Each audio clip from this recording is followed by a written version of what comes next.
እኔ ያክል ካልኩኝ ኤርሚያስ አመቱን ሙሉ እንደው እስኪ ቀለም የሚለው ልተውና አንዳንድ ወንድሞች ቅር እንዳይላችሁ ለእናንተ ስንል ነው እንጂ ለእሱ ስንል አይደለም።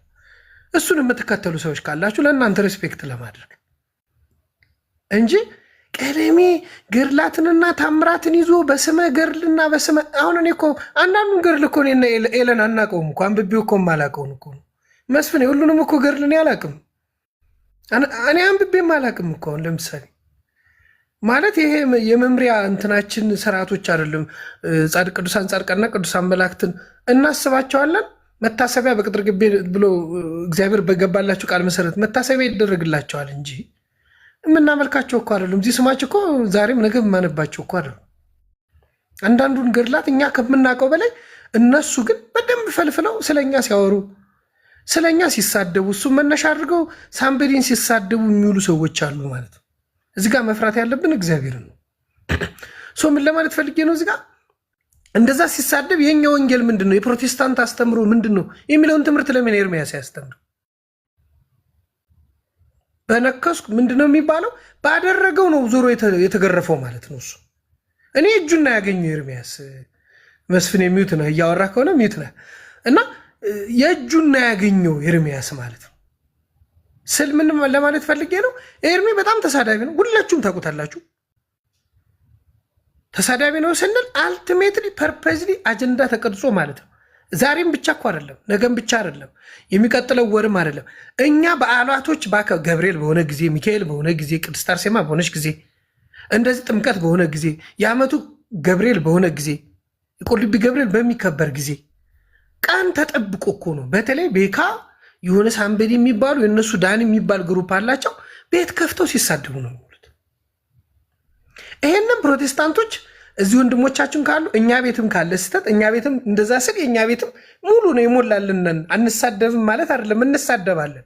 እውነታውን እናውራ ከተባለ እኔም እሳደባለሁ።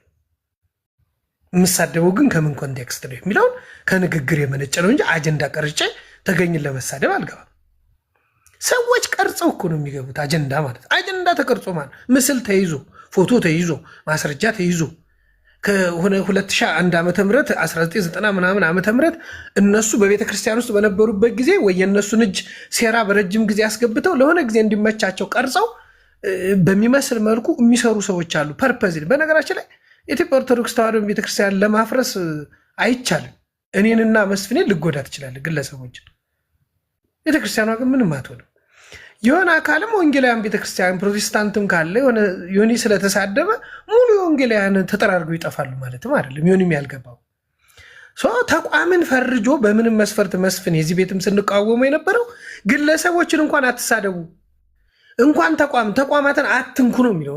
እዚህ ቤት እኛ ተቋማትን በሙሉ መፈረጃ አይቻልም፣ መሳደብ አይቻልም በሚል ስኒት ስለነበረ ነው።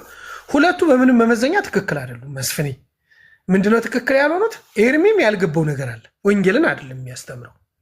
ኦኬ የኛ ኦርቶዶክስ አስተምሮ በቃ ስህተት ነው፣ በቃ እሱ በሚለው ስህተት ነው ብለን እንውሰድ። በቃ አይመለከተውም። ስለ ራሱ ቤተክርስቲያን ለምን ያስተምረው? መጽሐፍ ቅዱስ ማቴዎስ ወንጌል ጠቅሶ ወይም ስለ ነገረ ድህነት ስለ ሚስጥረ ስላሴ አንድ ቀን ስለ ሚስጥረ ስላሴ ሲያስተምር ሰምታችሁ ታውቃላችሁ? አንድ ቀን እስቲ ስለ ሚስጥረ ስላሴ እንተውና ስለ አብ ወልድ መንፈስ ቅዱስ አስተምሮ ያውቃል? ስለ ጥምቀት አስተምሮ ያውቃል? አያውቅም። ስለዚህ ዮኒ ከየት ያምጠው? ያልተማረውን ስድብ ነው ያስለመዱት። አይ ቁጭ በልና ወንጌልን ተማር አላሉትም እኮ። ወንጌል እንደው የፕሮቴስታንትም ከሆነ እኮ ቁጭ ብሎ የፕሮቴስታንትን እንዲማር በቃ ተጠመቀ። የሆነ ሳለ ፖለቲካ ተሰራ፣ እውነታውን መቀበል ያለባቸው ማለት ነው። ፖለቲካ ሰራ፣ ከዛ አሰለፉት። ምን ሊያስተምር ሰሙን ጋር ማይቻለው እንደዚህ ከኛ ደብል ኤጀንት ይዘው። በነገራችን ላይ ከኛ ቤተክርስቲያን የሚባረሩ ሰዎች በዲሲፕሊን ችግር ያለባቸው፣ እምነቱን ሸራርፈው የሚመለከቱ፣ ቤተክርስቲያን አይታ መክራቸው ዘክራቸው እንደማይሆኑ ሲታው፣ ለምሳሌ ትዝተው መጥቀስ ይቻላል። እዛ ቤት ሲሄድ ግን እልልልል ተብሎ ይቀበላል። ለምንድን ነው ኦርቶዶክስ ያባረረችው? ባክግራውንዱ መጠናት አለበት። እኛ ጋም ቢሆን አንድ ፕሮቴስታንት ሲመጣ እዛ ባክግራውንዱ ምንድን ነው በሆነ በትክክል ወንጌሉን ተረድቶ ነው ብሎ መመዘን ላይ ችግር አለብን። ሁላችን ይሄን መያዝ አለብን። ይሄ መያዝ አለበት። እንደመጣ አንድን ሰው ኦርቶዶክስን ለማሰደብ ማሰለፍ ግን ነግበኔ ነው ማለት ነው። እነዚህ ሰዎች በትክክል ወንጌል ተመስርተው ሳይሆን የሆነ ተቋምን ለጊዜያዊ ጥቅምነት ፈልገውት የሚንቀሳቀሱ ናቸው ማለት። የሆነ ተሳዳቢ ነው የተሰፈር ነው ምናምን እኛ እናውቀዋለን። ዲቴል ከልጅነቱ ጀምሮ ከእንትና ጀመውንም እናውቃለን። ስም መጥቀስ አልፈልግም። ልደታ ምናምን ይታወቃል። ከልጅነቱ ጀምሮ ምን አይነት ሰው እንደሆነ ተሳዳቢ እንደሆነ ኢጎ እንዳለበት ይታወቃል። ቤተክርስቲያን ቁጭ ብሎ ተምሮ አያውቅም። ያውቃል አያውቅም እናውቀዋለን። ትንሽ አበዛው መሰለኝ ሌሎች ሀሳብ ለመስጠት መነሻ ይህን ያክል ካልኩኝ ስናገር አጥፍቼ ከሆነ መስፍኔ ማረም ይችላል። አንዳንድ የተሳሳትኳቸው ነገሮች ካሉ የኛ። እሺ መልካም። በነገራችን ላይ አብራር ከተናገረው ውስጥ ዮኒ የተናገረው ነገር እኔ ስድብ ነው የተማርኩታል። እኔ ደጋግሜ ስናገር የነበረው ዮኒ ማኛ እንዴት እንዳገኘው አፉ ላይ አላቅም ተናግሮታል። ቀለሜ ጋር ቁጭ ብላችሁ የምትማሩ ኪሳራ ነው ብያለሁ። ስድብ ብቻ ነው የምትማሩት። አሁንም ጭቃ ላይ ተቀምጠህ ጭቃ ነው ይዘህ የምትነሳው። ውሃ ላይ ተቀምጠህ ውሃ ነው ይዘህ የምትነሳው። ዱቄት ላይ ተቀምጠህ ዱቄታሞች ጋር ነው የምትቀመጡት። አሁንም መናፍቃኖች ከዱቄት ጸዳ በሉ። በቃ ዱቄቷን ዋጥ ያረገ ሰው ጋር ነው የምትቀመጡ። የትኛውም ገቢ ይሄንን ነው እየተናገርን ያለ ነው። ቀለሜ ጋር ተቀምጠህ ወንጌል አትሰበክ። ቲፎዞነት ሌላ ነው። አታለቅልቁ። እኔው መናፍቃን ጋር ማየው ነገር አዳራሽም አለቅልቀ፣ ተራራ ላይ ወጣ አለቅልቀ፣ በየሰፈሩ አለቅልቀ፣ በዓል መጣ አለቅልቀ፣ የሆነ ነገር መጣ አለቅልቀ። አለቅላቂ ነው። ማርያምን ራስን ችለህ እስቲ ያውራ።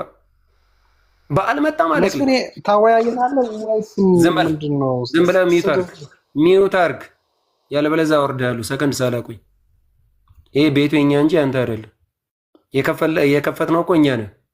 ካልተመቸ መውረድ ትችላለህ። ከዛ በተረፈ ማጨብጨብ ትወዳላችሁ። ማጨብጨብ በጣም ነው የምትወዱት። አታጨብጭብ። ሁለቱም ክርስቲያን አይደሉ። ዮኒም ክርስቲያን አይደለም። ገና አላመኑ። ለመናገር ነው አይደል? ያቁነጠነጠ ተገኝ፣ ተረጋጋ። ገና ኤሎ አለች፣ ገዚ ያለ ሐሳብ ሰተን ስንጨርስ ነው ወደ ሌሎቻችሁ የምናደርገው። ኤሎ አለች ገና በየተራችን። ስለዚህ ቀድሜ ምንድን ነው ያልኳችሁ? ዮኒ ማኛ ቤት ማነው ቀለሜ ቤት ሄዳችሁ ሚስጥረ ስላሴ እንዳታስቡት ብያችኋል። ወንጌል እንዳታስቡት ብያችኋል። ማስረጃ የሌለው ነገር ያነብልሃል። ማስረጃ ደግሞ ከመጽሐፍ ቅዱስ ስጠኝ ይላል። ማስረጃ የሌለውን ነገር ለምሳሌ ኤዲት ያደርገውና ማስረጃው በራሱ እጅ ያለን። ልብ ብላችሁ አዳምጡኝ። እሱ ቤትም ገብቼ ተናግሬያለሁ፣ ከሌሎችም ጋር ስወያይ ተናግሬያለሁ። ኤዲት ያደርግና ቃላቱን ይጨምርና ማስረጃው በእጁ ነው ያለው። ማስረጃ ደግሞ ከመጽሐፍ ቅዱስ ይላል። የሚጠቅሰው ግን ገድላትን፣ ሌሎች ነገሮችን፣ ቃላቶችን ሸብልሎ ነው የሚያደርጋቸው። እያልን ያለ ነው ይሄን። ዮኒ ማኛ አራዳ ነች። ይሄን ነገር አጠራቅሞ ነው የተነፈሰው። ስለዚህ ያጠፋው ማን ነው? አሁን ያጠፋው ማን ነው እንጂ ሁለቱም ክርስቲያን አይደሉ። ገና ክርስቲያን ለመባል ቀላል አይደለም። ኤልዬ ቀጥይ። መስፍኔ መጀመሪያ ወንድማችን ይቀጥል። ገዛ ኪንግ እሱ ይቀጥልና ከዛ ነው ያወራለሁ። መጀመሪያ ለታላቅ ሚስት። እሺ እግዚአብሔር ያክብርልኝ። በዚህ ያው ቁጥር ስለጻፈች ነው ይቅርታ አድርግልኝና በጣም ማከብር ወንድሜ እንኳን አደረሳችሁ ስለጻፈች ነው አይታል ብዬ አስባለሁ። ለዛ ነው ይቅርታ አድርግልኝ። አይ እንትን እንኳን አደረሳችሁ ሁላችሁንም ብያለሁ ለብርሃነ ጥምቀቱ። በተለይ እኔ አሁን ብዙ ጊዜ ያስተዋልኩት በሃይማኖታዊ ውይይት ውስጥ እኛ ኦርቶዶክሳዊ ጨዋነት የሚባል ኦርቶዶክሳዊ ስነ ምግባር አለን። እነዚህ ኦርቶዶክሳዊ ስነ ምግባር ኦርቶዶክሳዊ ጨዋነት ማለት ምንድናቸው? ትምህርታችንን፣ አስተምሯችንን፣ ዶግማችንን፣ ቴዎሎጂያችንን ጭምር ማለት ነው በኦርቶዶክስ አስተምህሮ መሰረት አንድ ሰው የፈለገ የረቀቀ የመጠቀ እውቀት ቢኖረው የነገረ ሃይማኖት የነገረ መለኮት እውቀቱን ካልኖረው የሚኖር ነው ማለት ጥሬ እውቀት አይደለም። ይሄ የአእምሮ ኢንተሌክቹዋል አይደለም። አንዳንድ ጊዜ ይሄ ምን ያጋጥማል? አሁን በኢትዮጵያ ኦርቶዶክስ ቤተክርስቲያን ውስጥ አይታችሁ ከሆነ የሚያውቁትን የተማሩትን ነገር የማይኖሩ ሰዎች ምክንያቱም መኖር ግድ ይላል። ስለ ጾም ያስተማረ ስለ ቅድስና ያስተማረ ሰው መኖር ግድ ይለዋል። ምክንያቱም የቤተ ክርስቲያናችን አስተምህሮ በህይወት የሚገለጥ ነው። ያመነውን ነገር እንዲኖር ላመነው ነገር እንዲታዘዝ ግድ ይላል። ይሄ አስተምሯችን ነው። ይሄንን ማድረግ የማይችሉ ሰዎች በተለይ አሁን እንትኑን ባህሪውን ስነግራችሁ የበለጠ ትረዳላችሁ። ምንም ከኛ ቤተ ክርስቲያን የወጡ በተለያየ ምክንያት ሊወጡ ይችላሉ። ነገር ግን ከወጡ በኋላ ምንድን ነው የሚያደርጉት? አይታችሁ ከሆነ መንቀፍ ነው። አንድ ሰው አይ ምድንበት እምነቴ ይሄ አይደለም ብሎ ከሄደ የሄደበትን መጋቢ አዲስ ተናግረዋል እኮ ሰው እንዴት የሄደበትን ጥሎ የሄደበትን ነገር ይነቅፋል። ይሄንን ለምንድን ነው የሚያደርጉት? ይሄ ከስብዕና ጋር ከማንነት ጋር የሚገናኝ ነው። በተለይ የአመለካከትና የባህሪ ስህተቶች ሲኖርባቸው የሄዱበትን በደንብ አያውቁም። ትተውትም የሄዱትን በደንብ አስተውሎ አለማወቅ ወደ እንደዚህ አይነት ስህተት ያመራል። አይታችሁ ከሆነ አንድ ሰው በኦርቶዶክስ ቤተክርስቲያን ውስጥ እየኖረ ዲያቆን ሆኖ እያገለገለ ያልኖረበትን ህይወት እሱ ራሱ ቢገባው የማይኖርበት ነበር እኮ። ያልኖረበትን ከሄደ በኋላ ይነቅፋል፣ ከሄደ በኋላ ያጥላል።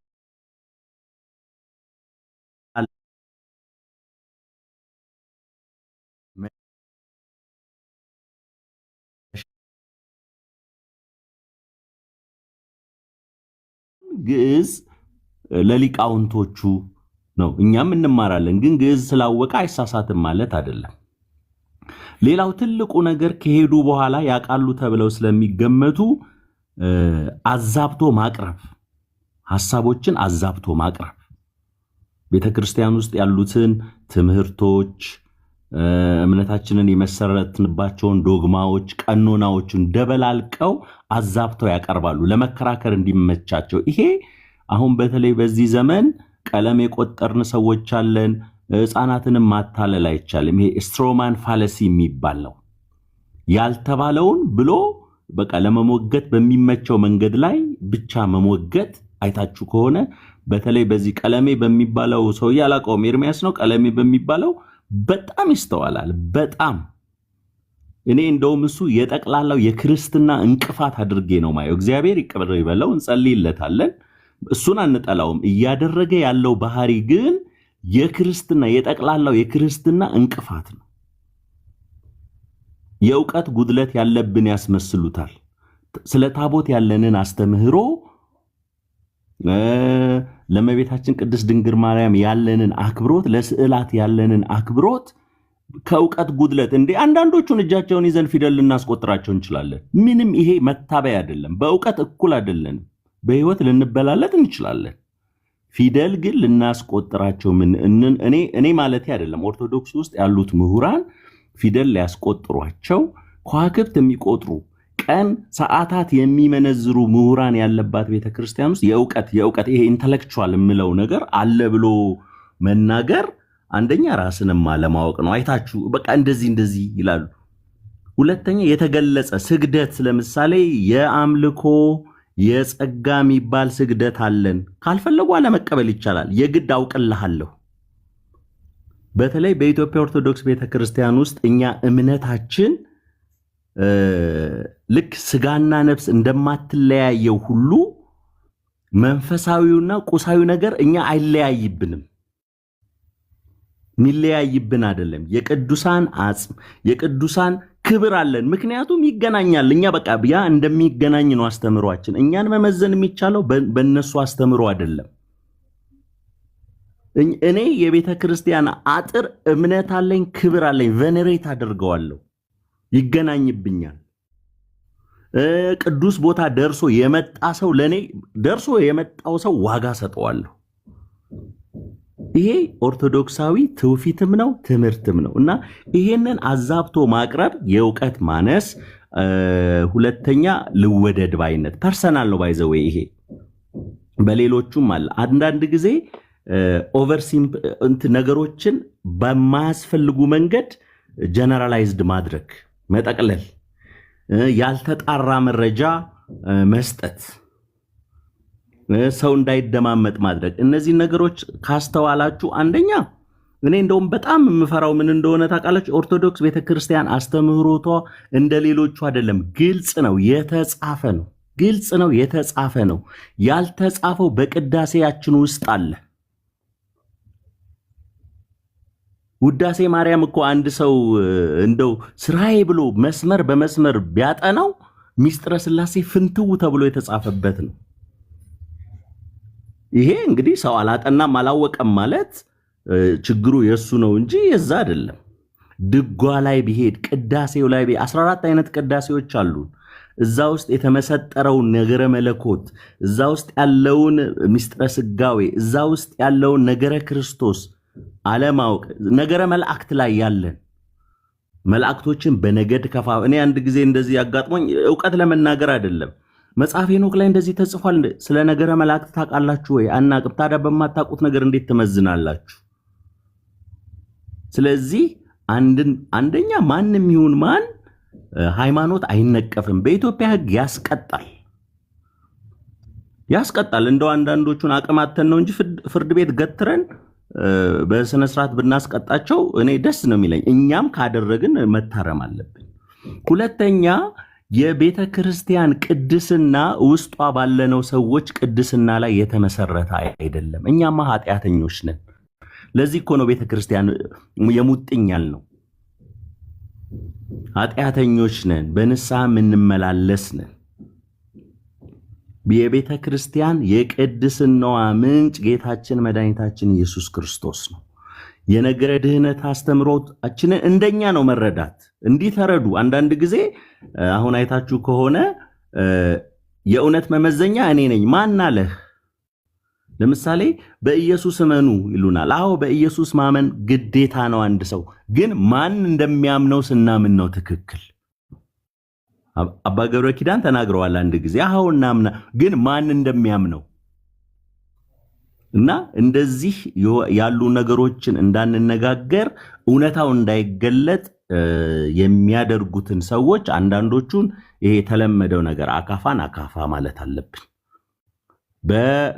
በመጸጸት አንዳንዶቻችን ብዙ ኃጢአት ሰርተን ተጸጽተን ቤተክርስቲያን እንደምታድነን አምላካችን ይቅር እንደሚለን እመቤታችን ቅድስት ድንግል ማርያም እንደምታማልደን ቅዱሳን እንደሚራዱን ሙጥኝ ብለን እኮ ቤተክርስቲያን ውስጥ ያለነው ድክመታችንን ስለምናቅ ነው። በኃጢአታችን ኮርተን ሳይሆን በኃጢአታችን አፍረን ነው። በኃጢአቱ የተጸጸተ በኃጢአቱ ያፈረ መድኃኒት የምትሆን ቤተክርስቲያን አለ። ሚስጥራት የሚደረጉባት የእግዚአብሔር ጸጋ የሚተላለፍ ይሄንን ሰው ካክፋፋ ሰድቦ ለሰዳቢ የሚሰጠውን ሰው አንዳንዶቹ በተለይ የማያውቁትን እንደሚያውቁ የሚያደርጉትን አይ ማን የእውነት መስፈርት አደረገ? ይሄ በተለመደው ሎጂክ እንኳን የምንይዛቸው ሰዎች አሉና እውነትን በእውነትነቱ መመስከር። ሁለተኛ ስፔሻሊ የማታቋትን የኢትዮጵያ ኦርቶዶክስ ቤተክርስቲያን አስተምሮ ተረዱ። ካልተረዳችሁ ፕሊዝ እንትን አትበሉ። ምንድነው